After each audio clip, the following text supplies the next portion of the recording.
Have a nice day, dear colleagues.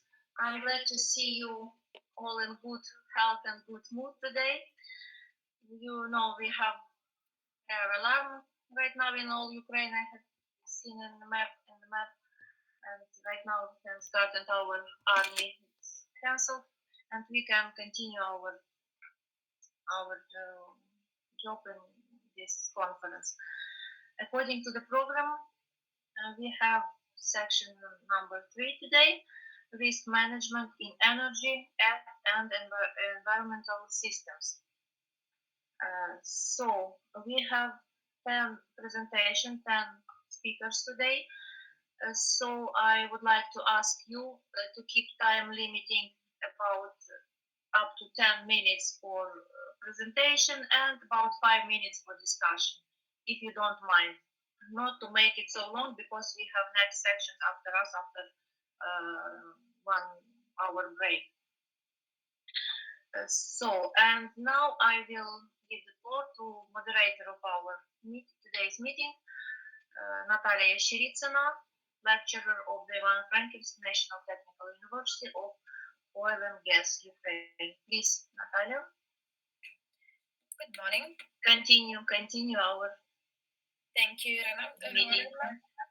Good morning. I would like to congratulate all of you to participate in our conference. So we will start from the first paper, and the topic of this paper is environmental component of sustainable development of territorial communities. We will ask Olena Mikhailovska.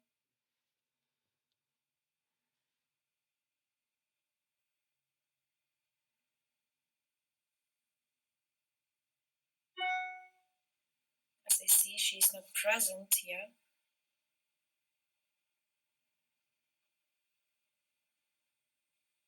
So I think we will skip maybe to another presentation. Maybe she will join later. Okay, so then geospatial data is the fuel for ensuring the sustainable development of agriculture and environment of Ukraine in the post-war period. Nadia Lazarenko.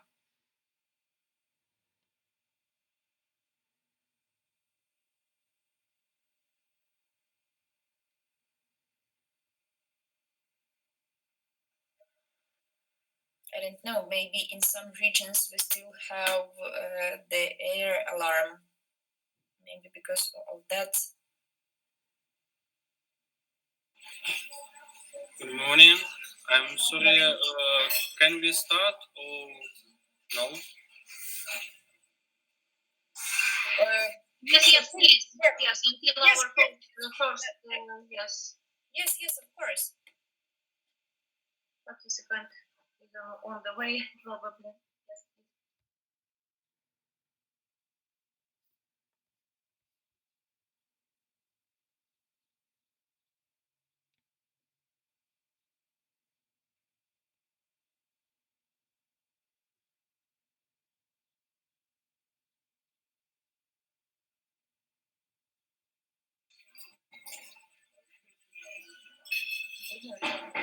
Can you see? Can you see the screen? Screen of Yes, presentation? yes, everything is okay. Can you see the presentation? Yes. Mm-hmm. So hello everyone. My name is Nadia Lazarenko. I am a PhD and associate professor of Kyiv National University of Construction and Architecture, and I would like to present our presentation. Geospatial data is a fuel for ensuring the sustainable development of agriculture and environment of Ukraine in the post-war period. So the revival of the economy, ecology, and social infrastructure of Ukraine in the post-war period is a complex multi-factors tasks which needs the data from different fields of economics. Ensuring sustainable development of territories and management decision making is based on the use of relevant, reliable, accurate, detailed, informative, visual, and most importantly, intelligent geospatial data. The implementation of law of Ukraine of national infrastructure of spatial data on 1st January 2021, which determines the legal and organizational framework for the creation, functioning, and development of national spatial data infrastructure. Hereinafter, NSDI aimed at ensuring effective decision-making by public authorities and local governments, fulfilling of needs of society and all types of geographic information integration into global and European geospatial data infrastructure. The national spatial data infrastructure is interconnected set of organizational structure, technical and software tools, core references, semantic data, metadata, services, technical regulation standards, technical specification required for the production, updating, processing, storage, publication, and use geospatial data and metadata, other activities with such data. The core reference data is the core of an SDI because they ensure the production and use of thematic geospatial data constitute of unified single topographic basis for interoperability of geospatial data, their integration and interagency information interaction. The basis for creation set of core reference data set is databases of topographic data and information of the state land cadastre, state register of geographical names, state address register, urban cadastre, and cadastre of national resources, as well as other geographic information resources. Data used in economy, ecology, and social infrastructure belong to thematic geospatial data. The thematic geospatial data are formed by authorities and local governments in accordance with their power following the decree of the Cabinet of Ministers of Ukraine on approval of the procedure for the functioning of the national spatial data infrastructure. The content of geospatial data and data sets and metadata are specified in Annex 2 to decree that I mentioned. The cost of management decision making on territorial management is growing. This is why there are growing demand to increase the intellectual level of core reference data, which provide geospatial analysis and modeling, data operability, and the ability to integrate thematic geospatial data from different data sources. The intellectual level of data is provided by the use of specification for the creation of geospatial data and metadata in accordance with the requirements of the decree and national standards GS2 ISO 19131 geographical information data product specification and harmonized with Commission regulation, European Union and European Parliament and the Council as regards interoperability of special data sets and services. There is no practice of developing such specification currently in Ukraine. So the aim of our research is to summarize the practical experience of creating a specification of core reference data and to ensure the intellectual level of data in an SDI. The usage of this core reference data is of the main aspects of sustainable economic development, ecology, and social infrastructure of Ukraine in the post-war period. The transition to new intellectual level of geospatial data in Ukraine is the national level was launched in 2018 in the framework of Ukrainian Norwegian project called Map for Good Land Governance. The implementation of the project includes the creation of data of digital topographic maps of the scale 1 to 50,000 in order to formation and maintaining of the seamless topographic database of the main state topographic map as the core reference data sets of the NSDI.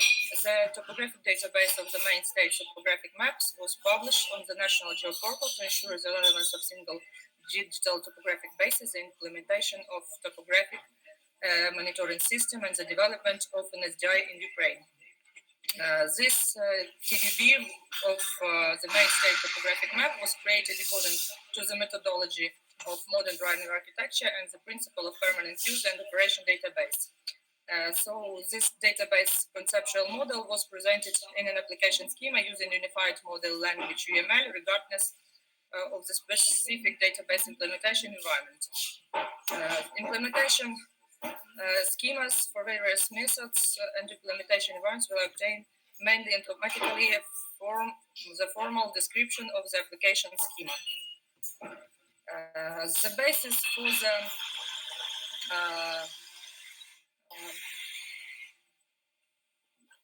The basis for the development of the specification is the national standard DSTU 8774, Geographic Information Rules for Modeling of Geospatial Data, National Standards DSTU 19131, Geographic Information Data Product Specifications, the packages of standards of SOL, Standard Organization of Ukraine, the Topographic Database, Technical Manual of Topographic Database, Maintain Topographic Map, Creation, Updating of Digital Topographic Maps, and the classifier of the map data on the territory of Ukraine by composition of topographic maps of the scale 1 to 50,000 with unified content.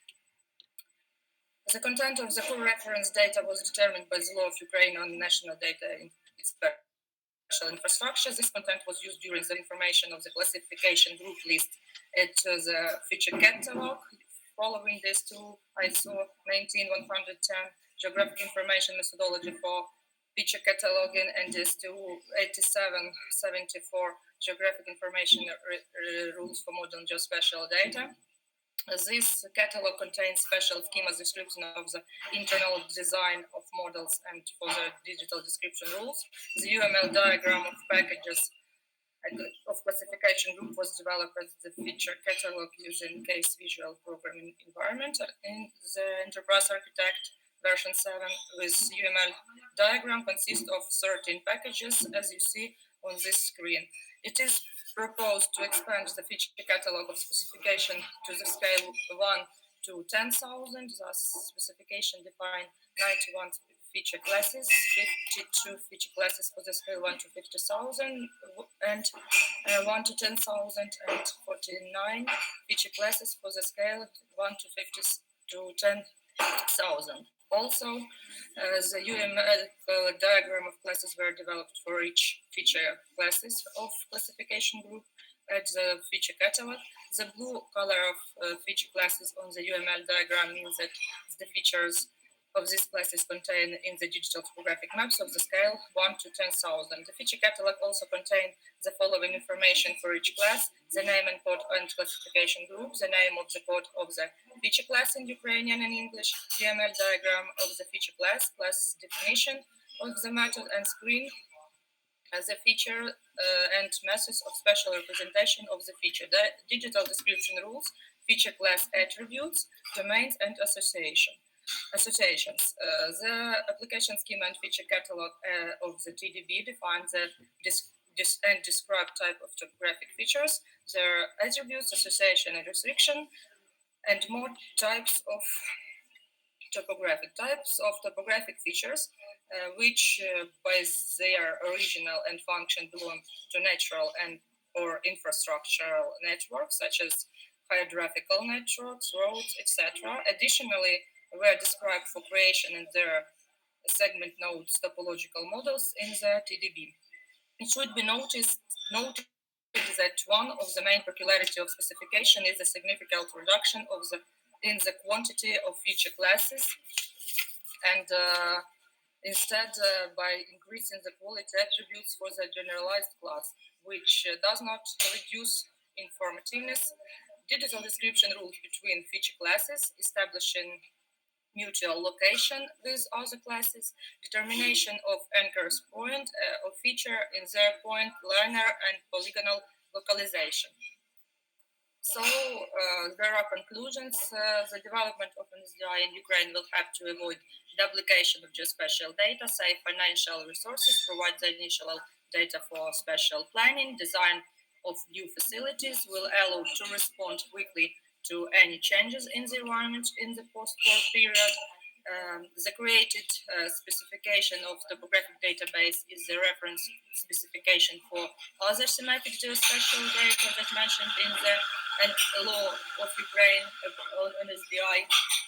The development of such documentation will ensure the unification of the structure and content of geospatial databases to improve the quality and interoperability of this data, which created and supplied by different executors for use by other users in the national spatial data infrastructure in Ukraine.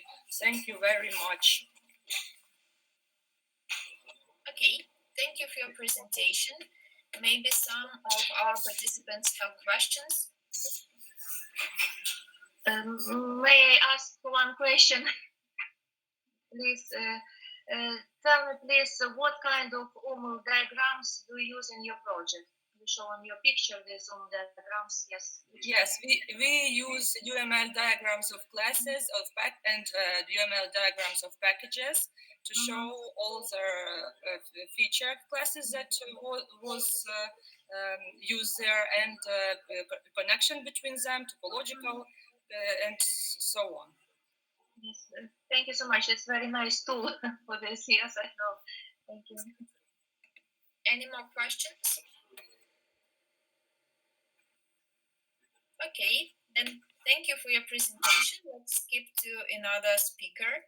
So the next topic is modeling the sustainable development of the foreign economic activity of agriculture enterprises, a case for Ukraine. We will ask Irena. Yes, I'm here.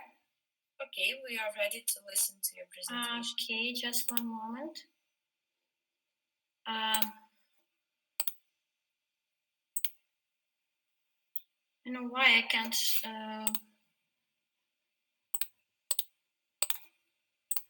Okay, can you see my presentation? Unfortunately, yeah. No, okay. It's loading. And now? Now it's okay. Okay, so thank you. So let me to give you some information about our paper. As a title you can see on the slide, and the authors are representatives of the Stefano Prokopethan National University and also our colleague from Polish University.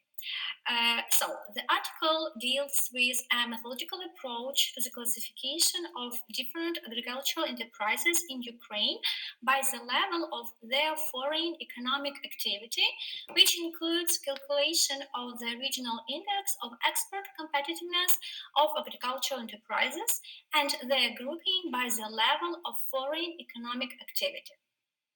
For grouping, we propose to use a simple method for one grouping feature at regular intervals, and as a result, three groups of agricultural enterprises of the different regions of Ukraine are selected according to the level of development of the foreign economic activity.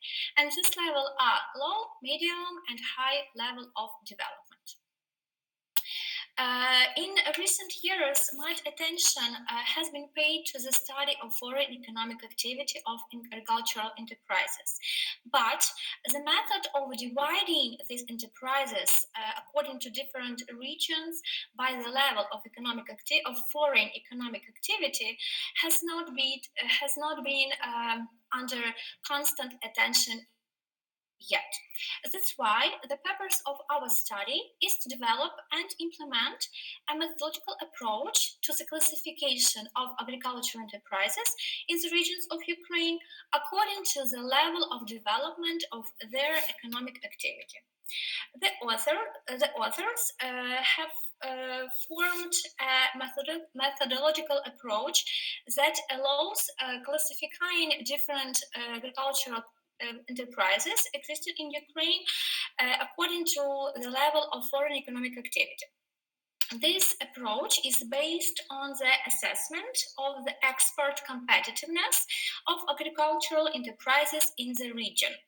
The ratio of imports to exports greater than 1 indicates a positive trade balance. And according to all our calculation, we have developed this methodological approach. And this approach consists of different stages. On this screen, on the slide, you can see information about the first stage. So at this first stage, the regional index of export competitiveness of agricultural enterprises should be calculated. It's calculated by the following formula. You can see this formula on your slide. And you can also see that what different elements in this formula means. Yes, and we can see that first of all we take into consideration overall exports. We take into consideration export of agricultural products and also general countries export, so regional and country. Next stage. Stage number 2. At this stage, agricultural enterprises in the regions of Ukraine should be grouped and classified according to the level of development of the foreign economic activity. For this purpose, we choose a simple method of grouping by one grouping feature at equal intervals. And also, this formula you can see on the slide. In this context. X max is the maximum value of grouping feature, then X minimum is the minimum value of grouping feature, and M is a number of groups. In our case, we have 3 different groups. Therefore, as a result, the boundaries of 3 groups of agricultural enterprises in the regions of Ukraine, in terms of the level of development of their foreign economic activities, will be as follows. And on this slide, you can see table 1, a classification of agricultural enterprises in the regions of Ukraine by level of development of the foreign economic activity. On the left side, you can see this formula, yes, and on the right, different groups. The first one is with low level of development of foreign economic activities. Next one is medium level of development, and the last one is high level of development of foreign economic activity of the regions. At the next stage, we test the defined methodological approach, which allows the classification of agricultural enterprises in the regions of Ukraine according to the level of development of the foreign economic activity. First of all, we calculated the regional index of export competitiveness of agricultural enterprises. This table number 2, you can see these results for all regions of Ukraine. Calculations were made on the basis of data from State Statistics Service of Ukraine and the main departments of statistics in the regions. Next level, it was necessary to group different agricultural enterprises of the regions of Ukraine according to this level of foreign economic activity. But this grouping was based on the index of export competitiveness of agricultural enterprises by region in 2019. For this purpose, we used a simple grouping method to divide agricultural enterprises into 3 groups at regular intervals. And on this slide, you can see these types of these groups, yes, and you can see different regions of Ukraine which represent high level of development, the average level of development, and low level of development on foreign economic activity. For example, we can see that Ivano-Frankivsk, our region, unfortunately, is in a low level of economic development. But also we can see that, for example, Dnipropetrovsk region, Mykolaiv region, Kyiv region, Vinnytsia, Lviv region, and so on, they represent high level of economic activity. Next, like regions, also on this slide, just a moment, regions with medium level of development, and we think that different state regulation acts activities should be aimed at developing the regions with average level of development of foreign economic activity, because it means that they have some potential, they have possibilities for further growth. So, like we have to pay more attention to these types of regions. As a result, we have made a few conclusions, and you can see this on the slide. So, agricultural enterprises in the region with a high level of foreign economic activity are characterized by a significant share of exports of agricultural products compared to the overall exports of the region. This indicates their importance at the regional level as enterprises with a high level of competitiveness. Whereas the agricultural enterprises in the region with a medium level of foreign economic activity are characterized by instability in agricultural exports, as their share in the overall exports of the region is less significant. But they have the potential to increase or decrease this type of activity, so we have to do our best to increase it, yes, but not, of course, not about decreasing. And agricultural enterprises in the region with a low level of foreign economic activity are characterized by a low share of agricultural export compared to the overall exports of the region. It reveals a low level of export orientation or low production capacity of agricultural enterprises in the region. So for this type, maybe some experts, economists, or maybe government should pay attention and also understand why these regions belong to a low level of foreign economic activities, and maybe to implement, to elaborate some measures how to improve the situation.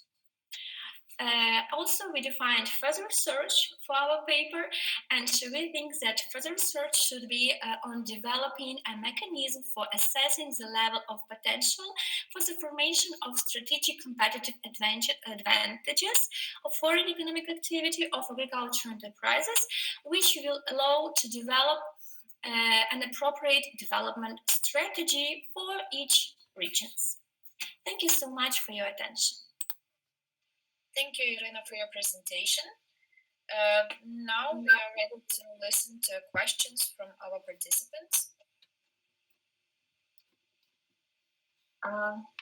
May I ask, until our colleagues are thinking, maybe prepare their questions. I prepare mine during this presentation. So, Ms. Irina, I would like to know your opinion as specialist in this direction.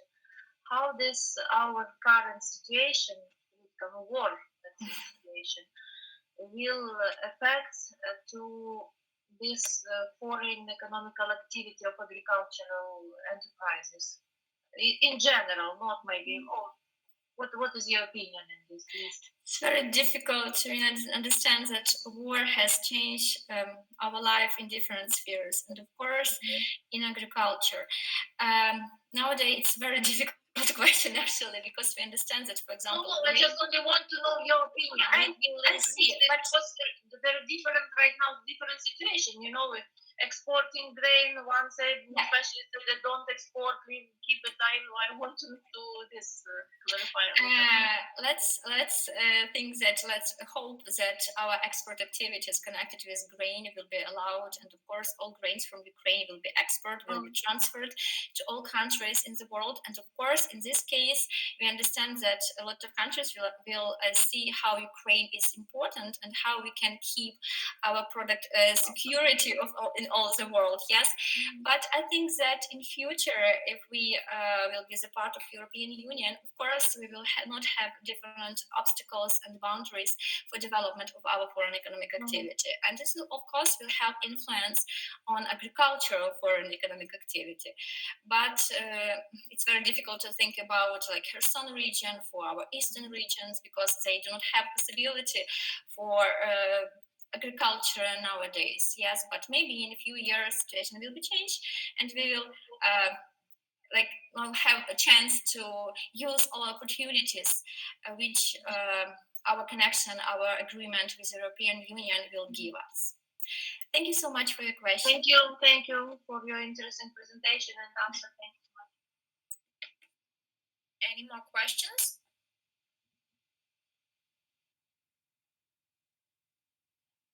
Okay, then thank you, Irina. Let's skip to next paper. Next paper is Profit as a Main Factor in Forecasting Agricultural Business Development.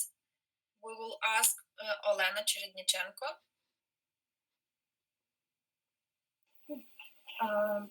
Good morning, dear colleagues. So let me please present you.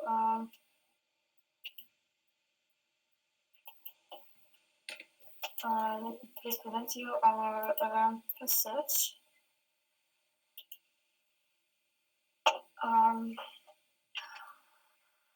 The essence and role of profit in forecasting the development of agricultural production are investigated hereby. We used the DuPont model to analyze the impact of indicators on return on equity. To ensure a stable position of the agricultural enterprise in the market, it is necessary to be able to effectively assess its financial and economic position and the presence of potential competitors.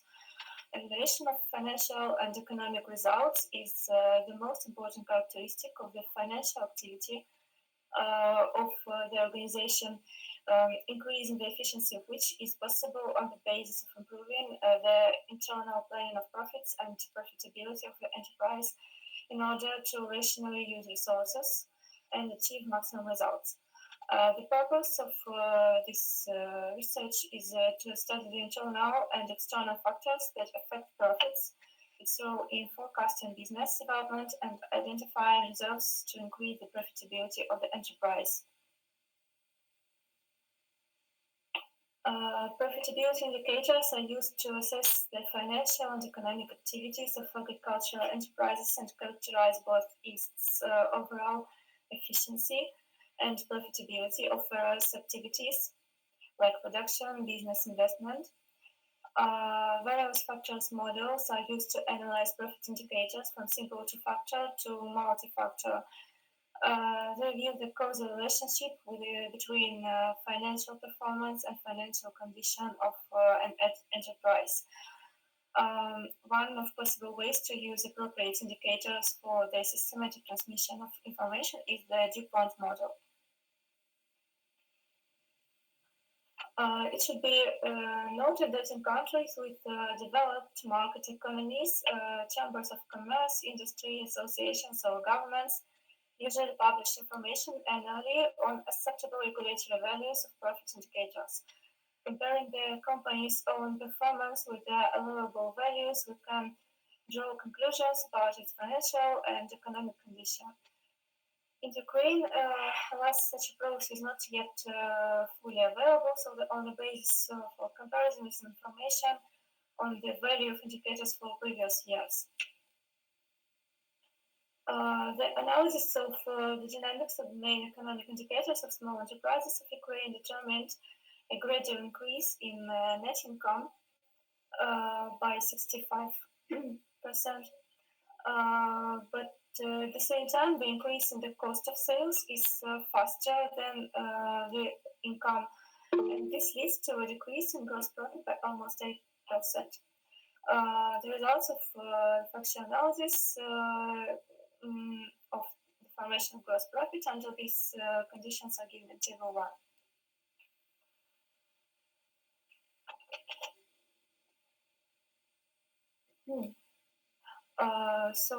Table 2 shows initial data for factor analysis of return on equity of small enterprises in Ukraine.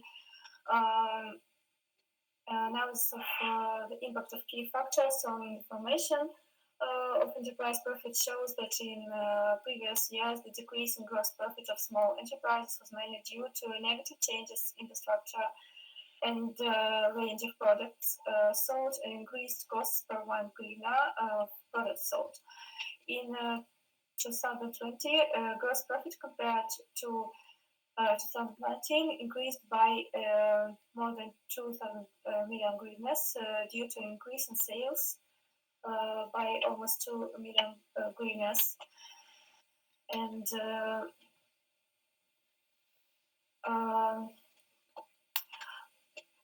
changes in the structure and range of products sold by 940 million hryvnias, and decrease in expenditures by 1 hryvnias of sales by almost 10 million hryvnias. Factor analysis shows that the value of gross profit largely depends on the level of consumption per 1 hryvnia of sold products. Sorry. Direct profit shows the absolute effects of enterprises without taking into account the resources used. So for a more complete analysis, we should consider the level of profitability. It is the degree of profitability of enterprise and characterizes the profitability. The initial data factor analysis for it are presented in the previous table.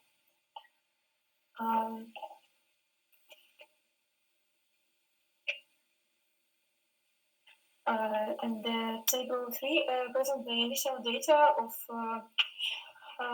one example of enterprise symbiotic equity for the calculation of factor analysis of return on equity.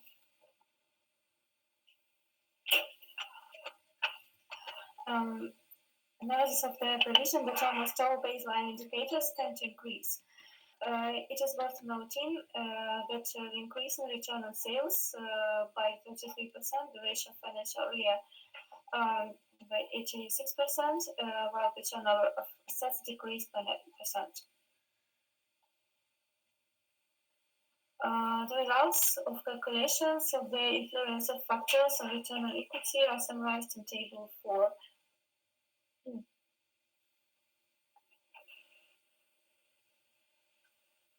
The calculation of the impact factors on return on equity of small enterprises confirms the fact that the change in return on equity of enterprises have a direct impact to some extent all of the above factors. Thus, an increase in the value of the factor affects the increase in return on equity positively, and accordingly a decrease negatively. It is established that the growth of return on equity of symbiotic LCZ by 1,829 units is influenced by all factors. Thus, an increase in return on sales increased the return on equity by 0.506 units, a decrease in asset turnover, a decrease in return on equity by 0.161 units, and an increase in the ratio of financial dependence led to an increase in return on equity by 1,485 units.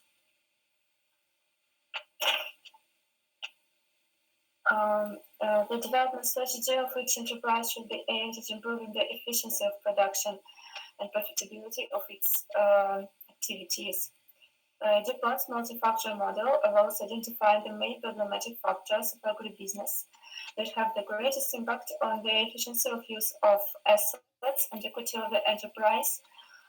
We believe that according to the results of using this factor model, all factors can be considered as results to increase the return on equity. It is proved that the increase in borrowed funds, increase in financial dependence also leads to such an increase in the level of return of equity.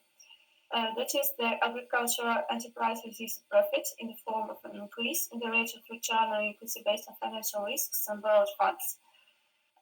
Based on the results we obtained, the company can prevent the impact of negative trends, identify their presence, and take into account untapped opportunities in the future, thus providing an additional increase in profit by increasing the profitability of sales.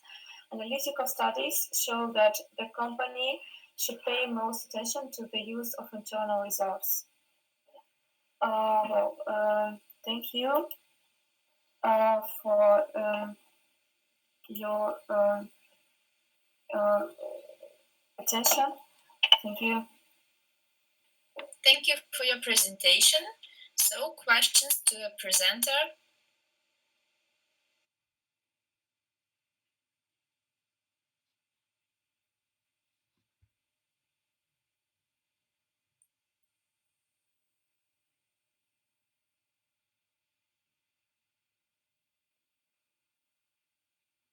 As I see, because of some maybe technical problems, the presenter left the meeting.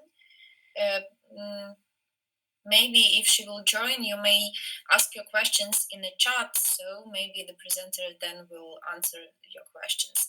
Now let's listen to another presentation. The topic of a paper is the analysis of the impact of agriculture investments on the food security system.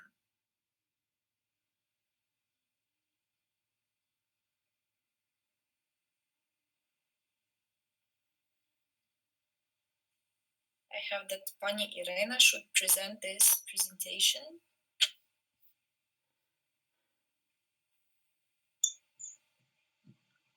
Unfortunately, we don't hear you. Pani Irena, unfortunately, we don't hear you.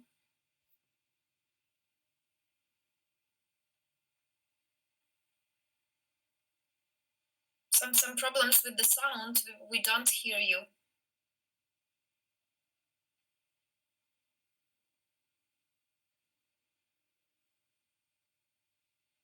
No, unfortunately.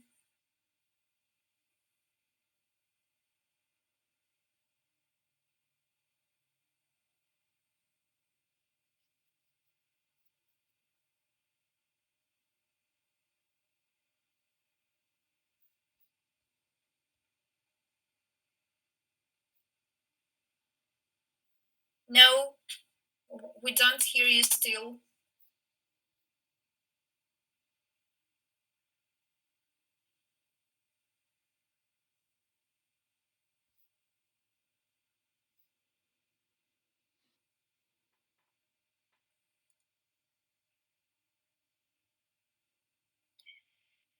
Okay, maybe we will skip to another presentation, and maybe Pani Irena will fix some technical problems. So the next presentation is clusterization of Ukraine regions according to the integrated index of ecological and economical security in the destructive phenomena conditions. Maxim? Yes, greetings to colleagues. I Okay, start we to are share ready. my presentation. One moment.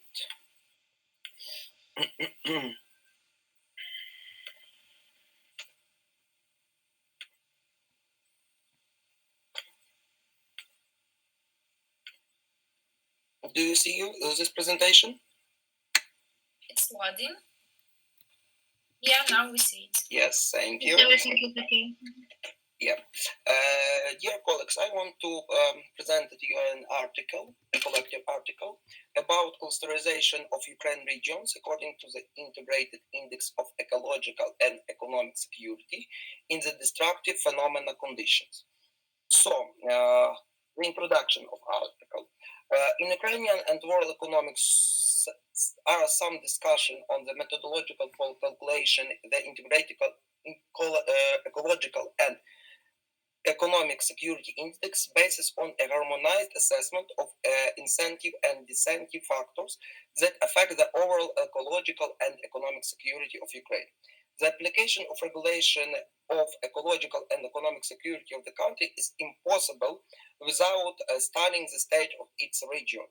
One of the tasks of such study is to group regions according to their level of ecological and economic security. In our opinion, this would make it possible to identify the causes of significant differences and disparities between individual regions and offer recommendation for overcoming them. The study aims to cluster the regions of Ukraine in terms of their ecological and economic security. The integrated index of their regional security level was chosen as the basis for the division of the regions into clusters from 2004 to 2020, which is, in our opinion, should take in account several factors that unevenly affect the level of ecological and economic security of the region. Firstly, we want to discuss some terms. So the term security economy was introduced by the American scientists D. Olway and George R. Golden and R. Kelly in their book Economics of State Security. The American economist I. Ross made an essential contribution to the definition of the security economy and the identification of its methodological indicators. In the second half of the 20th century, the focus of economists and political was ecological economic security. This was facilitated firstly by economic wars between certain groups of countries and secondly by transformation process in the world economy. In the world and domestic economics, there is a discussion about the nature, factors, types, and forms of economic and ecological security. Some economists among the factors of economic security highlight the unreal economic development, debt growth, environment, hunger, and cycle fluctuations that destabilize the economic system. In our opinion, the ecological and economic security of the region is a state of the region's economic and ecological development, which is characterized by the most total and most rational use of its ecological economic potential, ability to reproduce, protect from destabilization factors, strong ties between elements of the regional system, which contributes to the satisfaction of economic, environment, and social interest of the population of such regions. Which methodology we choose to make this article? To calculate the integral index of the ecological and economic security level, we have chosen a set of indicators that fully represent the region's situation, such as volume of circulating and sequential water use, volumes of polluted returns water discharge, the capacity of treatment facilities, volumes of population emissions into the atmosphere from stationary sources, waste generation of all hazard classes, disposal of all hazard classes wastes, incineration of all hazard classes wastes, the volume of hazard classes waste accumulated during operation in specialty designed places or facilities, wasted of all classes removed, and area of reserves, lands, and national parks. In the article, we have grouped 25 regions of Ukraine according to the integrated index of ecological and economic security, dividing the entire time into periods from 2004 to 2008, the period before the global financial crisis, of 2008, from 2009 to 2013, the post-crisis period and the period before the military intervention of the Russian Federation in Eastern Ukraine, from 2014 to 2019, the period in the conduction of hostilities in the east of the country and the pre-pandemic period, and from 2020 to the beginning of the period of the COVID-19 pandemic. The year 2004 was chosen as the basis for comparative analysis, as there were no sharp changes in the economic environment this year, and all statistic indicators from 2014 didn't include temporary occupied territories of Donetsk and Lugansk region and the Autonomous Republic of Crimea. So, to determine the value of ecological and economic security indicators is based on the standardization of indicators, reducing them to one commensurating number from 0 to 1. To standardize indicators, we distinguish between stimulants and disincentives. Stimulants include signs the quantitative increase of each has a positive effect on the level of ecological economic security. The formula you can see on the screen, and this insensitive include factors whose growth negatively affects the level of ecological and economic security. Also, you could see the formula. To classify the region according to the ecological economic security, we use the method of Cummins, developed by G. Stenhouse and S. Lloyd. And formula you can also see. In our analysis, Euclidean distance was used to conduct a distance matrix, which involves the choice of distance matrix. It is the most commonly used measure of distance between objects, which measures the geometric distance between objects in multi-decisional space. Euclidean distance can be calculated using the formula you can see. We classified all regions for four clusters. The first cluster, security status, includes regions with a high level of ecological and economic security. The second cluster, risk status, was formed by regions with a security level above average. The third cluster, threat state, is regions with a level of ecological economic security below average. Fourth cluster, danger status, regions with the lowest level of ecological and economic security. So results. Using the formula of average harmonic weighted for the calculation of ecological and economic security integrated instance, we get such results from period for 2004 to 2008. There are two areas in risk status, 3 regions in security status, 8 regions at threat status, and 12 regions at danger status. And according to our calculation for period 2009 to 2013, we have such results: 2 regions for security cluster, 5 regions for risk cluster, 3 regions for 10 regions for threat cluster, and 8 regions for danger classes. The maps of these clusters you can see on your displays. And the second 2 periods, it's for 2014 to 2019. There was 2 regions in security clusters, 7 regions in risk clusters, 10 regions in threat clusters, and 5 regions of force clusters. And for the period of from 2020, there was 2 regions in security clusters, 6 regions in risk clusters, 19 regions in threat clusters, and 5 regions in force clusters. So in the we could make some conclusions. In the previous period of 2004 to 2008, there was a gradual increase in ecological and economic security compared in 2004 for the Autonomic Republic Crimea, Vinnytsia, Dnipropetrovsk, Ivano-Frankivsk, Ternopil region. And in period of economic crisis in 2008, on the level of ecological economic security of the regions, there was the direct impact. In the pre-war and post-war period for 2008 to 2013, that was a gradual decrease in ecological economic security compared to the 2004 for Autonomic Republic of Crimea, Donetsk, Lugansk, Mykolaiv, Ternopil, and Kherson's regions. Of particular interest in the interpretation of the result of the clustering regions of Ukraine, which does not affect the negative impact of hostilities in eastern Ukraine on the level of ecological, economic, and security in general. However, it should be noted that a significant decrease in the level of security in Donetsk and Lugansk regions due to military intervention and the inability to calculate the security index for Autonomous Republic of Crimea due to the lack of official statistic information.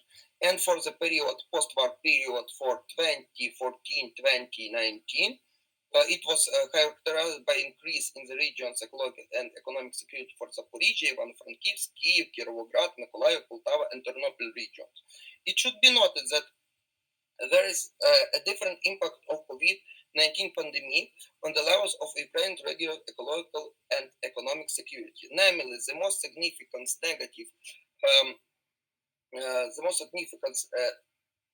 negative impact of the corona crisis was on the Vinnytsia and Dnipropetrovsk region, where the amount of the integration either significantly decreased or led to shift to reduced a cluster. Also interesting is positive impact of corona crisis on Lviv and Ternopil regions, which led to the move to higher clusters. So, as a conclusion for our article is, the obtained results of Ukraine's region cluster analysis by the level of ecological economic security indicate that the proposed method of clustering allows to group regions into homogeneous clusters according to the integrated indicator of their security. It should be noted that the new method of determining the threshold values of indicators of stimulant indicators and disinfective indicators have proven its effectiveness. Determines the threshold of the basis of maximum and minimum values avoids errors in the calculation, namely exceeding the unit value of the indicator, which allowed in the previous studies due to the imperfection of the calculation methods. Therefore, the application of the proposed method of calculation and therefore values of indicators is promising.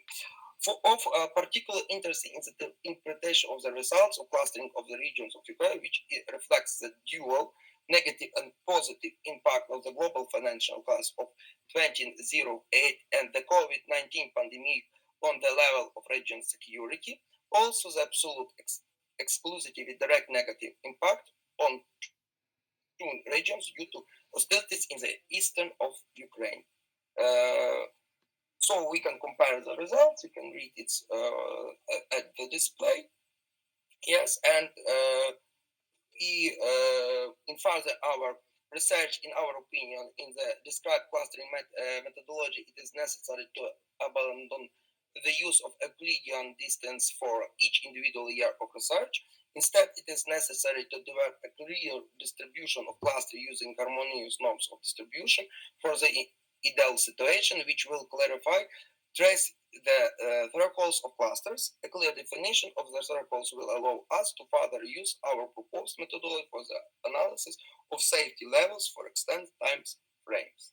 Thank you for your attention. Thank you for your presentation. Okay, questions? Thank you.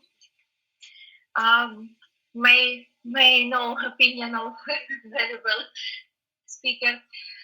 Please, what is your opinion? Is there any way to improve situation in clusters who are in dangerous according areas, let's say, according to your classification, or this forever?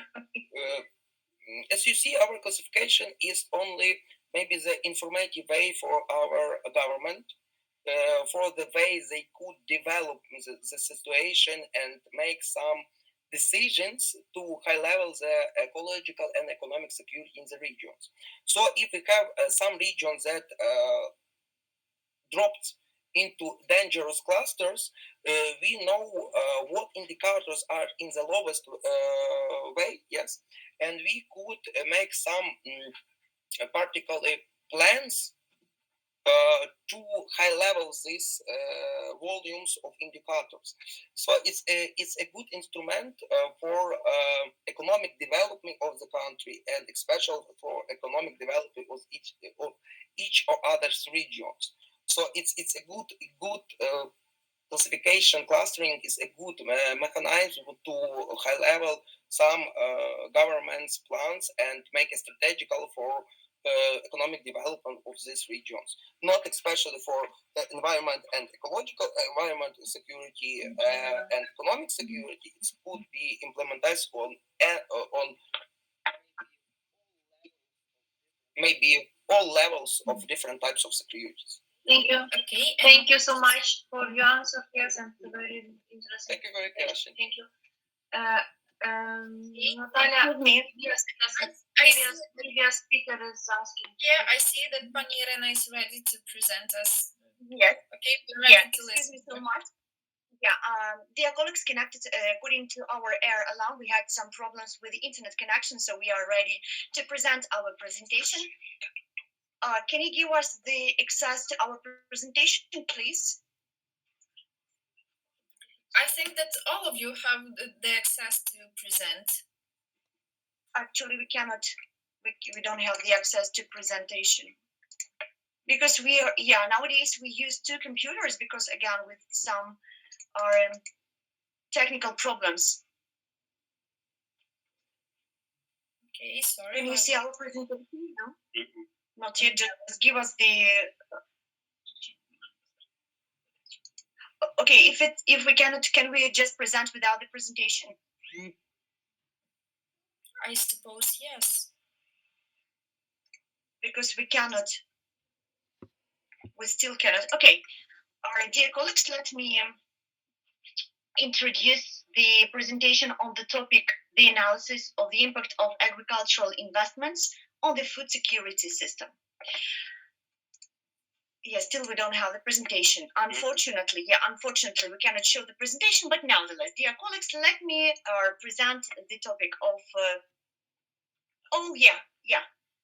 No. so we can see the presentation, at last. Yeah. Okay, so dear colleagues, the analysis of the impact of agricultural investment on the food security system, and we're going to speak about that topic nowadays. Agricultural investment is an important food security tool, and they increase the productivity of agricultural production and providing an increase in the volume of products produced. One of the main investors in agriculture is the state, which directs funds to develop infrastructure, increase productivity, and ensure the high quality of food produced. Private investors, they also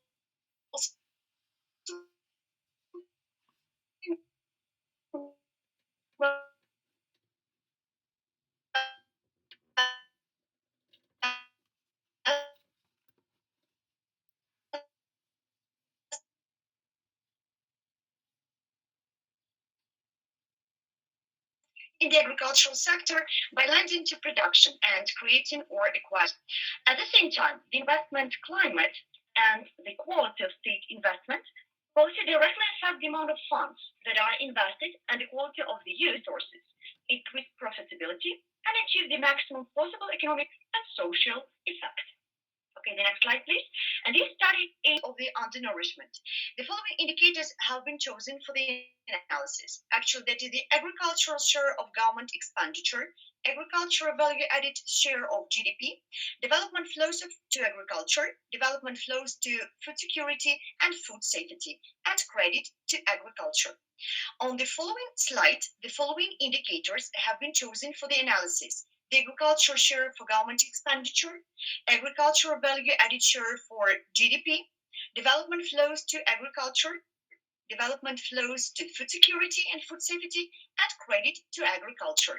And actually, on the following slide, you can also see the key indicators, meaning that are the indicators and the meaning that are depicted. Okay, next slide, please. And in this study that we have also chosen for our research, the data for all the world's countries with the period from 2011 to 2019, they have been used. And the data of agriculture share of government expenditure, agriculture value added share of GDP, and household spending and social benefits to households are available in Food and Agriculture Organization of the United Nations. Actually, in the following table, the indicators that are influencing on the food security within the following years, they have been also depicted. Okay, next slide, please. In the study, for the correlation and regression analysis, they also have been used. And the dependent variable is the indicative prevalence of the undernourishment. And the explanatory variables are following indicators: agriculture share of government expenditure, agriculture value added share of GDP, and development flows to agriculture. Development flows to food security and food safety, and the credit to agriculture. The correlation matrix is presented also in our table. We can conclude that the indicator Y does not have a direct relation with the variable indication X. Okay, in the next slide, we also want to show you the multivariate regression model that was built, and the coefficients of the regression equation were determined. And the result of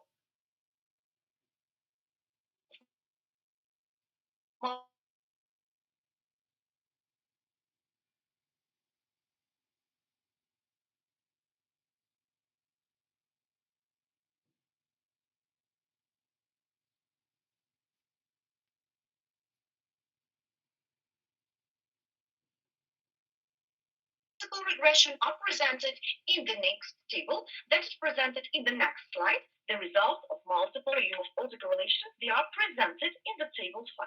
Based on the results obtained, we can conclude that there is no autocorrelation. Each test, we checked the result of heteroscedasticity using the ARCH test. And this result They are presented in the following table that you can also see all the indicators. And now, dear colleagues, let's conclude the presentation. So till the last slide of conclusion, we would like to emphasize that the slide of conclusion, yes, that the study found there is a strong indirect relationship between prevalence of undernourishment and indicators, agriculture share of government expenditure, agriculture value added share of GDP, and credit to agriculture. The indicator prevalence of undernourishment has a strong indirect relationship with the indicators, agriculture share of government expenditure, and credit to relationship with the indicator. The dependence of the prevalence of undernourishment on agriculture share of government expenditure is minus 0.788669. And this means that the share of government spending on agricultural declines, the prevalence of undernourishment increases. And in this case, it is important to emphasize the stimulating function of lending and the indirect effect of credit to agriculture. And the results show that credit resources not only have a positive effect and stimulate the work and development of enterprises, but also have the impact on the provision of the population with the food and a decrease in the prevalence of malnourishment. Thank you for your attention, dear colleagues. Thank you, Irina, for your presentation. Any questions? May I ask a question? Of course, Irina. Okay, so my question, first of all, thank you for a very interesting presentation. And my question is, why did you select the indicators presented on slide number 4? Oh, yeah, thank you very much for your question. Yeah, actually, all these indicators, they have been presented in slide number 4, but of course, we can choose the other indicators, but in our opinion, we consider that definitely those indicators, according to the time rule, they depicted the most, definitely the statistic datum, and they have depicted the most brightly the influence of the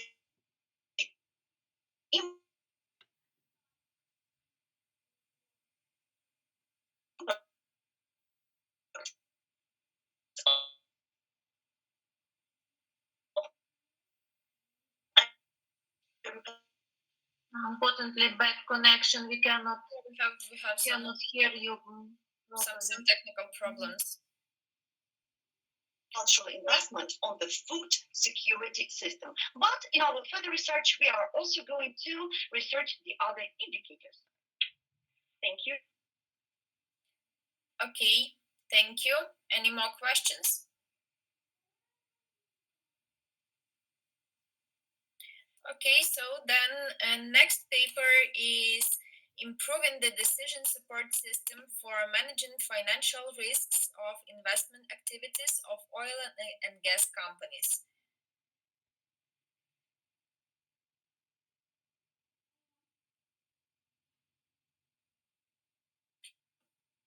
Okay, but unfortunately, because of some technical problems, the presenter cannot present this paper. Maybe we will listen to it later. So then next paper is the topic of the next paper is the impact of the COVID-19 pandemic on socio-economic development in the context of achieving the SDG 8 and SDG 9, evidence from Ukraine. Please, Pavlo Hrigoruk, we are ready to listen to you.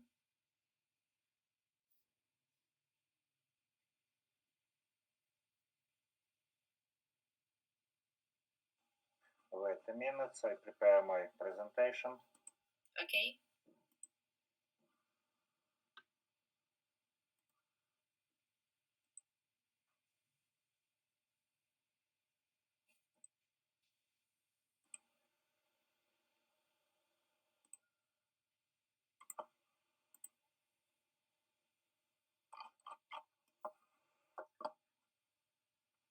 Do you see my screen? Yes, everything's okay. Dear colleagues, on behalf of our teams, I would like to express our gratitude to be invited in such significant event and express our admiration to organizers for their courage the efforts in the organization of this conference in such hard for our country times. But in our opinion, despite the Russian aggression, our scientific life must go on, and once more, our pleasure to organizers for this conference. We would like to present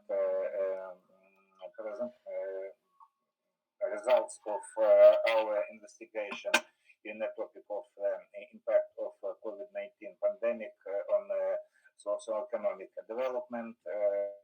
These studies started last year, but war influences possibility of our researchers in this field, and so we present only a small part of the result.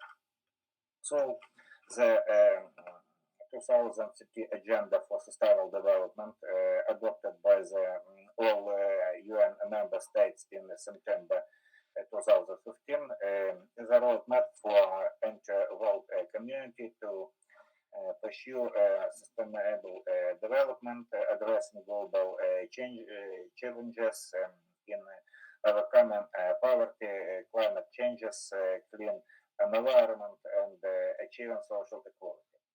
Ukraine, like other UN member countries, has taken an active part in the implementation of the global process of sustainable development, taking into account national context. The global pandemic declared by the World Health Organization in 2020 due to the coronavirus COVID-19 was one of the main factors that have negatively affected the global economic system. This has led to significant changes in the lives of many countries worldwide. Despite some progress in this fight against spread of COVID-19, which began in 2021 due to, among other things, effective restrictive measures, mass vaccinations of population, and government support for business, the permanent nature of the disease cost further increased in the pandemic casualties. Some statistics on the pandemic consequences are shown in the slide. As of June this year, COVID-19 was recorded in 229 countries and territories, with a total of more than 540 million cases, of which more than 6 million cases were fatal. The sudden outbreak in Shanghai has shown that the pandemic is reversing even in countries like China, where very harsh anti-epidemic measures are in place as a part of a zero COVID strategy. This situation led to slow down in development of the world national economies, and consequently has a negative consequences for the prospects of achieving the SDGs. Thus, this study aims to identify the real impact of COVID-19 pandemic on socio-economic development given sustainable development goals. The study focused on a global SDG 8 and SDG 9, which are most related to socio-economic development in the context of establishing the dynamic of target indicators and the direction of their changes in the pandemic period, comparing results with situation in other countries of Eastern Europe, like Bulgaria, Czech Republic, Hungary, Poland, Romania, and Slovakia. I'm very sorry to interrupt you, but we do not see your slides. They do not change. Excuse me. We see only title. Yes, so please change. To fix this problem. Excuse me. Well, maybe in this mode. You see changes? Yes, right now it's okay. Now it's okay. Yes. Maybe I used this mode for change my slide. Study attributes you can see on the slide. And next, issues of monitoring the process of achieving sustainable development goals have always been the focus of attention of both international institutions and scholars. Such studies have become particularly important in the last 3 years due to the spread of COVID-19 pandemic. The analysis was conducted both at the global level and for separate countries, regions, and territories. Some publications are presented on this slide. It contains only a small part of information that is relevant to this topic. We also observed scholars' investigations related to the problems of achieving SDGs due to the pandemic constraints and experience of assessing the consequences for countries worldwide. Regarding Ukraine, given some differences between a national system of sustainable development indicators and the global indicator framework for sustainable development goals, these reviews don't give an idea of the relevance of Ukraine's sustainable development progress to the global indicators framework and make it difficult to compare results and territories with other countries' achievements. It should be also noted that in the studies of domestic scholars, these issues were also given sufficient attention. Therefore, assessing trends and results in achievement of SDGs for Ukraine in accordance with the global indicator framework is an urgent task. And some results. In 2021, Ukraine had a value of overall indicator of sustainable development is equal to 72.5, while the average of this indicator in Eastern Europe is 71.6. In the overall ranking, Ukraine ranks 37th out of 163 countries. The level of achievement of SDG 8 and SDG 9 goals has moderately increased compared to the previous year. This suggests that Ukraine is greatly emerging from the pandemic crisis. Compared to selected Eastern European countries, Ukraine has mostly lower values of the overall sustainable development indicator, but in 2021 it has the highest growth rate for this indicator. One indicator that determines the country's economic situation is a measure of well-being is gross domestic product. In inter-ethnic comparisons usually operate of this indicator calculated per capita. Tables 1 and 2 contain the growth rate of indicator per capita and per worker. For table 1, current data for 2021 in a time of study are not available. According to the tables, the COVID-19 pandemic caused a decline in the values of all countries in 2020.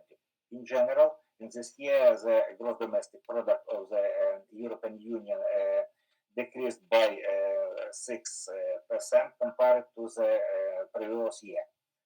In next year, real gross domestic product per capita reached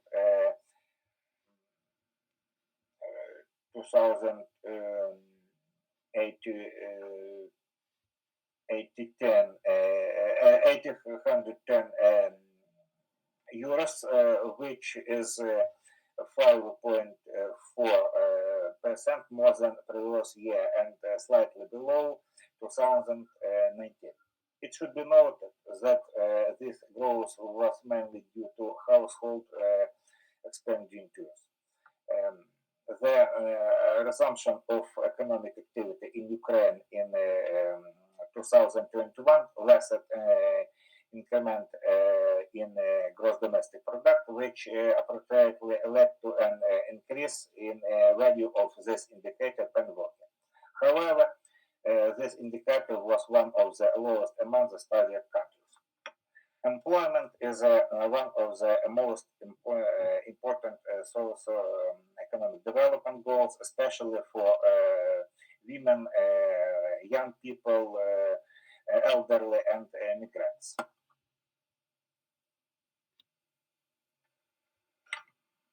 According to the information of International Labour Organization, in 2021, the global unemployment rate fell to 6.2%, but this value still exceeds the pre-pandemic level of 5.4%. According to the forecast of this institution, the unemployment rate will remain above the level of 2019 at least until 2023. In last year, near 4% of working houses in the world were lost compared to the fourth quarter of 2019, which is equivalent to a deficit of 125 million full-time jobs. Table 3 contains data of dynamic of unemployment. Table 4. According to the above data from 2000, previous slide, table 3, yes. According to the above data from 2016 to 2018, the unemployment rate in the European Union countries located in Eastern Europe tended to decline. One of the reasons for this decrease was the increasing participation of older workers and women in the labor forces. However, in 2020 and 2021, there was an increase in the indicator's value despite the unemployment support measures implemented in the European Union. At the same time, in 2020, the increase of unemployment rate was near 120%, while in Ukraine, this value was 115%. A necessary condition for sustainable economic growth is implementing a strategy of active inclusive development. The manufacturing sector has suffered much more from the adverse effects of the pandemic than during the global financial crisis of 2007-2009. As a result, production was a global decline by 6.8 in 2020. The share of manufacturing value added in the world gross domestic product decreased from 2019 to 2020 by 0.6%. In the 49 countries where data are available, employment in manufacturing fell by an average of 5.6% in the second quarter of 2020 and by 2.5% in the next quarter of 2020 compared to the same period of 2019. The loss of working time were even more significant, more than 11% in the second quarter of 2020 and near 5% in the third quarter of 2020. Let us consider the dynamic of indicators that reflects progress in achieving SDG 9. Table 4 contains the value of indicators related to manufacturing value added in a proportion of gross domestic product. The analysis of this table allows us to conclude that for Ukraine, The indicator's values decreased in 2020, but in 2021 it increased. Also, it remained lower than in the pre-pandemic period. This is in line with trends in the world economy. Production in Ukraine was in a state of stagnation due to the unstable demand and disruption of world trade, as well as tight domestic economic policies. Compared to other Eastern European countries, the rate of decline in 2020 was the lowest, but its growth in 2021 is also among the lowest. Thus, in 2021, production activity increased, but only Poland and Hungary reached the level of 2029. Achieving a high level of SDG 9 largely depends on the transition to the production of high-tech product. Medium and high-tech production dominate in the industry in industrialized countries. As for 2018, the share of medium and high-tech production in developing countries was 49%. Despite the decline in production of such product in early 2020, in the fourth quarter of this year, these industries grew by 4% compared to the same period last year. The reason for this growth have been the growing demand for computers and other electronic gadgets due to the global shift to distance learning and e-business development. Data for high technology export are presented in Table 5. One of the essential conditions for achieving this goal in widespread is use of information and communication technologies to provide internet access. In 2020, almost the entire world's population lived in the area of mobile networks, with 85% covered by 4G. Between 2015 and 2020, global 4G coverage doubled.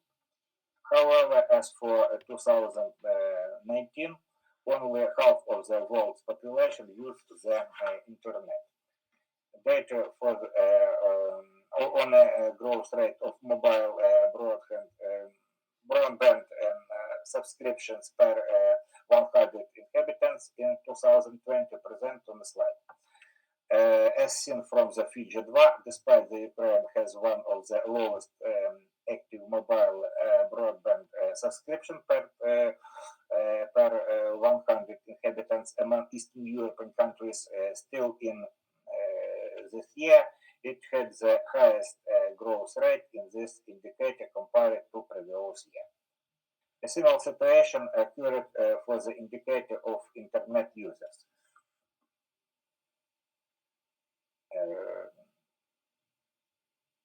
In 2020, Ukraine exceeded only Bulgaria. At the same time, the growth rate of the indicator in 2020 was one of the highest. Ukraine was second only to Slovakia.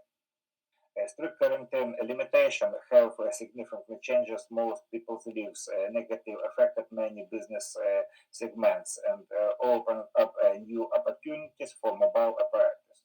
Also, the biggest of Ukraine mobile operators like Kyivstar, Vodafone Ukraine, and LifeCell have reduced foreign exchange earning from roaming due to a decrease in a number of foreign trips. But model of mobile and consumer consumptions has changed significantly. This is due to the widespread introduction of distance learning and development of e-business, growing demand for cloud services, and the use of educational platform and learning management system like e-university. Immediately after the introduction of anti-pandemic measures in Ukraine, Kyiv started developing a package of solutions for remote work designed for large business and entrepreneurs. A similar situation was for other Ukrainian mobile operators. And some conclusions. Dear colleagues, in our study, we analyzed the performance of Ukraine in the context of achieving SDG 8 and SDG 9. The results showed that Ukraine had a lower indicators value in most cases than the European Union countries.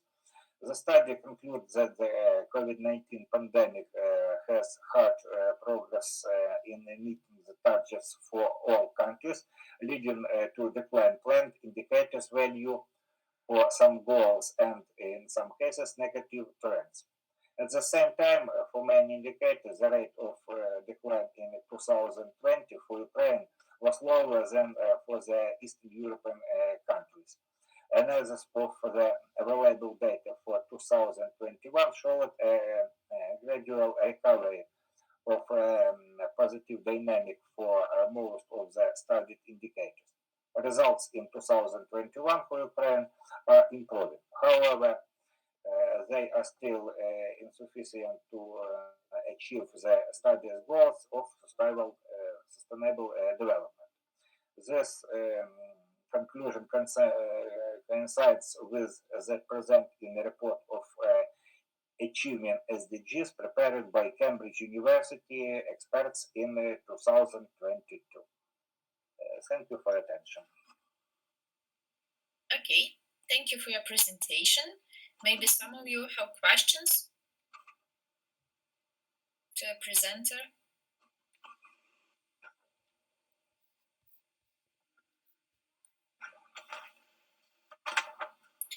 Okay, then we will listen to next presenter. The topic of the next paper is the digital transformation of creative industries as a management imperative of information security of society on a parity legal basis. Please, Yulia. Thank you very much. Did you hear me? Yes, everything. Yeah, thank you.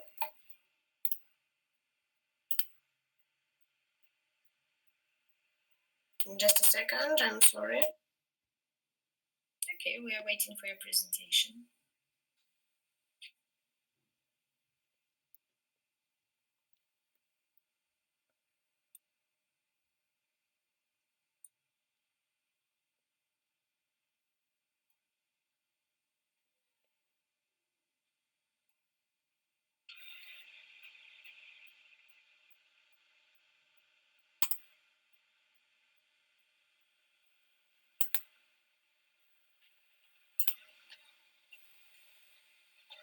Yeah, did you hear?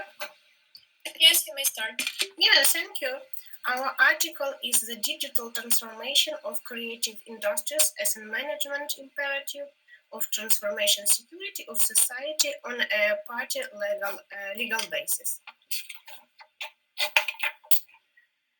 This approach involves not only the installation of modern hardware or software, but also fundamental changes in approaches to management, corporate culture, external communication. As the level of our country in the Global Innovation Index is not the highest presentation tool, it's necessary to improve the creative industries' innovation and digital base. The most registered legislative draft relate to the topic of economic development, 54, justice, 26, and financial system, 14, and the list to each the topic, digital transformation and sports presentation, number 3. Creative industries can be created naturally, but only on the basis of strategically determined imperatives of system reflexes management of information security of society. since only with such logical approach can the maximum effect from investment and use of different types of resources by achieved at effective organization of production progresses and connections. Presentations number 4. Development of a strategy to ensure financial capacity for digital. Presentation number 6.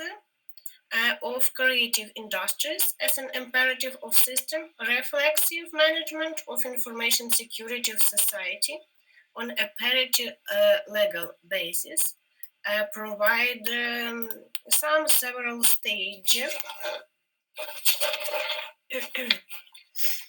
As the main objectives of the strategy of ensuring financial capacity to digital transformation of creative industries as imperative system reflects management of information security of the society on the basis of parity legal principles are achieved of balance of financial opportunities and needs of informations efficiency of their financial relations, processes for formation, movement, allocation, and use of financial resources, rational strategy of financial resources.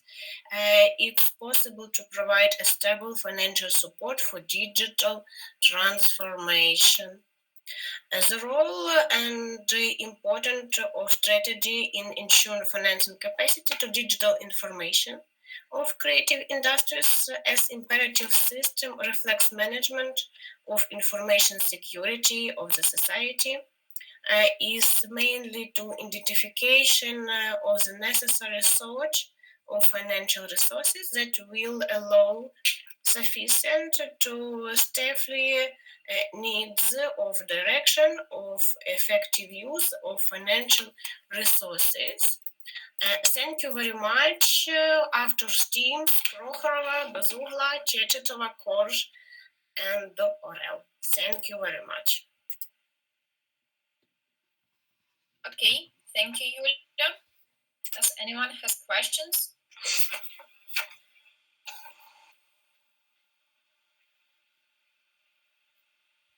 Can I ask you a question? Yeah.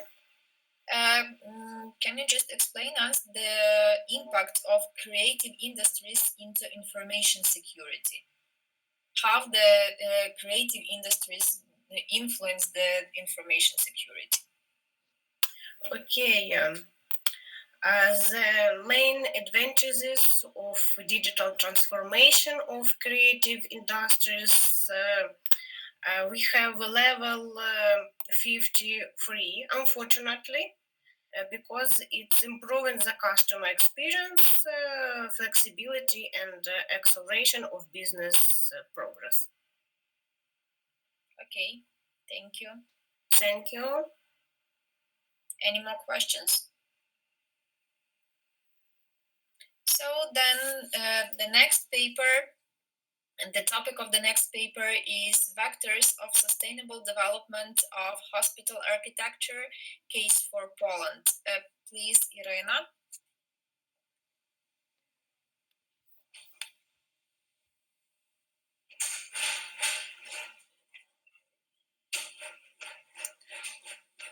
One moment.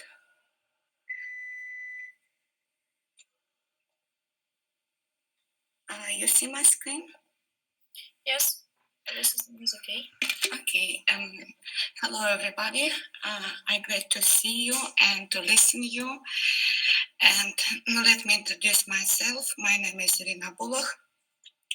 I am professor, doctor of architecture, and today I present two universities. One of them, Technical University of Darmstadt, Germany, and another is Kiev National University of Construction and Architecture. And today I want to talk about vectors of sustainable development of hospital architecture in a case for Poland. And this is a little new part of my main research for maybe 5 or 6 years. For Ukraine, Poland is a neighboring European country that has many positive results in the reform of medicine and in many ways can serve as an example for Ukraine. In particular, today, Polish medicine has a higher level of development, despite the fact that at first the healthcare sector in both countries was built on the same principle. However, not everything is so well today in Poland in terms of sustainable development of the medical field. According to Future Proofing Healthcare, Poland's sustainable index is one of the lowest in the Europe. The concept of sustainability is considered as the ability of the system to respond to the emerging needs to the population and provide resources for adaptation to innovation. Taking into account that the healthcare system is a multi-component complex mechanism, the study attempts to determine the vectors of sustainable development of the architecture of Polish hospitals. If we compare Polish and Ukrainian hospitals, we can see a significant difference. Ukrainian hospitals, both in organizational, functional, and architectural aspects, continue to exist in the same form in which they were created in Soviet time. At the same time, hospitals in Poland have been renovated in all aspects thanks to several stages of reforms.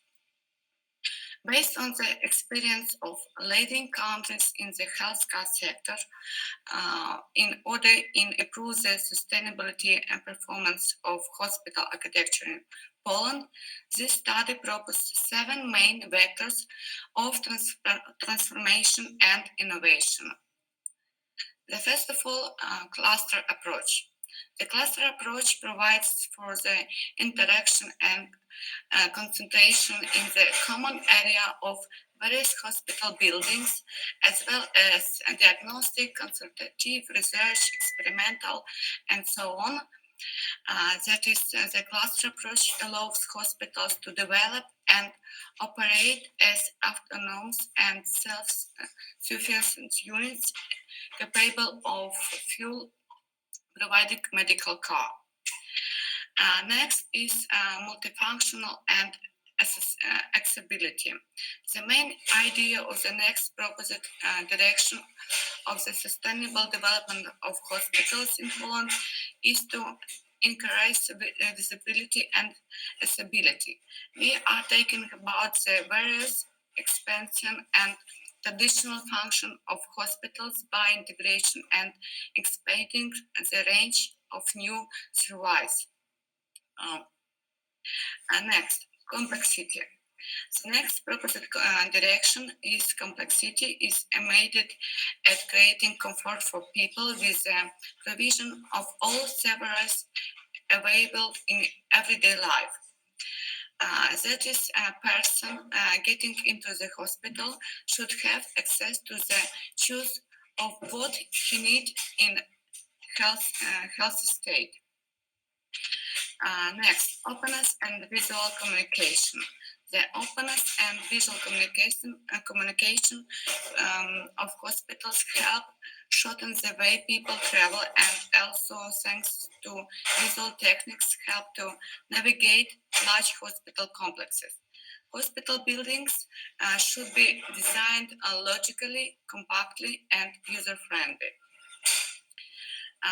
Comfortable and trusting environment. To use the best of the modern world experience in the design of medical buildings, hotels, residential complexes, and public buildings, this is the approach that can be seen today in the implement and conceptual project of the best hospital in the world. The hospital environment must be absolutely positive. This allows both patients and medical staff to feel comfortable without the physiological pressure of grey and dulled hospital walls. Landscaping. Recent studying indicates the important to use the integrating landscaping design in both the exterior and interior of hospitals. The use of various elements of landscaping contributes to the feeling of unity with the nature for both patients and visitors and hospital staff. Last of factors is a green approach. The introduction of environment friendliness, of course, is an integral part of sustainable development of hospital complexes. Today, we can already observe completed hospitals in the design of which the elements of the green design approach were incorporated to use of renewable energy source, rainwater recycling and purification of user water, the use of landscaping to reduce the thermal effect of sun, etc. In conclusions, the proposed vectors make it possible to implement a new innovation and emergent vision for healthcare facilities. Integration of sustainable helps to create a healthier environment of the hospital buildings and complex, improve public perception of medical facilities, and improve the quality of medical service. Thank you for your attention, and Slava Ukraini. Героям слава. Thank you for your presentation. Someone have any questions to the presenter? May I ask, if you don't mind, please, Nikolina, what is your opinion? Will this your approach, this your proposal, have any influence, impact to the level of medical care of this health organization, hospital? How it will affect? Yes, of course. Maybe it will be like this, that they will spend all money for nice building, nice this surrounder, and not have money to give the quality of medical care. Or what is your opinion? Thank you for your question. I want to say that now, when we have more than 3 months war in our country, in Ukraine, maybe all Ukrainian people understand that maybe the main in our life is our health, the health of our family, and our life. That's why. And not only war, and before we have some years with pandemic, and in this case too, we can understand what is main in our life. That's why I want to say that the place where we live and building where we live and work is very important. The quality of the place where we can be. That's why our hospitals and medical center, something like that, must to be beauty, wonderful, modern, with all positive result what we have at another kind of building, for example, residence building, or I don't know, business center or a hotel. That's why really hospital buildings and complex usually have a very large scale, and to reconstruction or build a new building need a lot of money. But this money not only for today, but it is for our future. That's why what all these vectors maybe need to more financial resource, but it's part of sustainable development of our life. Thank you so much for your answer. I understood. As we can see, we fulfill our today's program of our section. It was the Professor Bullock was the last presentation, made the last presentation, and so I want to thank to all participants of our section of our conference, and especially much thanks to speakers of today's section, because really it was very interesting papers and very interesting and deep investigation, and we can see our future in this also in this results. So for today we will make break right now. We will have break in 1 hour, and then next section will start. Yes. No, it was not 1 hour. Sorry, excuse me. It will be 15 minutes. Yes, I took 12 minutes.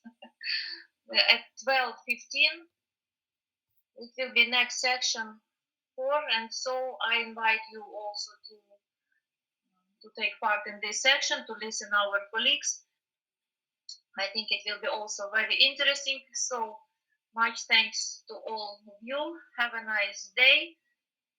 Be healthy, and Slava Ukraini. Героям слава. Thank you, Slava. See you later. Bye bye for now.